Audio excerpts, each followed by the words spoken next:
Mahigit 100 milyong pisong halaga ng mga ipinuslit at peking gamot ang nasamsam ng mga otoridad sa isang bahay sa lungsod ng Pasig.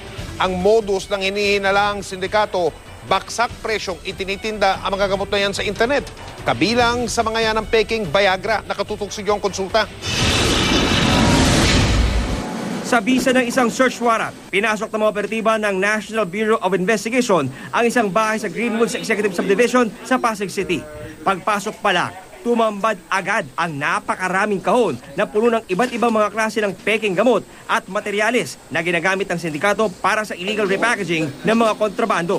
Nasamsam din ng NBI ang napakaraming peking Viagra, ilang highly regulated drugs tulad ng Valium, Nubain, Ativan at ang ipinagbabawal na pampalaglag na Cytotec. Wala nang inabutang suspect ang mga taga-NBI. Ang modus operandi ng sindikato, ibinibenta sa internet ang mga gamot na galing Pakistan sa mas murang halaga para mabilis maibenta. Nag-place po kami ng order for Viagra.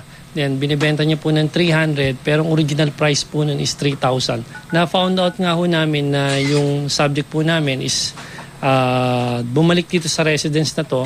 Ayon kay NBI Deputy Director Roel Lasala, tinatayang aabot sa 150 million pesos ang halaga ng mga nasamsam na peke at smuggled na gamot.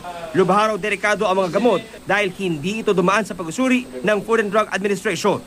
Pero sasampahan natin sila ng kaukulang kaso ng trademark infringement, violation din ng BIPAD law at yung Comprehensive Drugs Act, yung Republic Act 9165. Payo ng NBI, mag-ingat sa mga nagbebenta ng mga kaduda-dudang gamot para makaiwas sa perwisyo.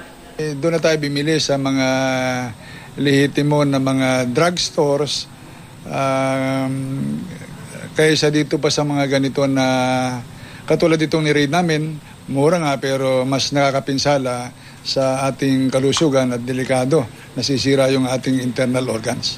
Ipapasuri ng NBI ang lahat ng mga gamot na kanilang nakumpiska sa kanilang operasyon sa mga eksperto ng FDA, habang tuloy-tuloy naman ang sasagawang follow-up operation sa iba pang miyembro ng sindikato.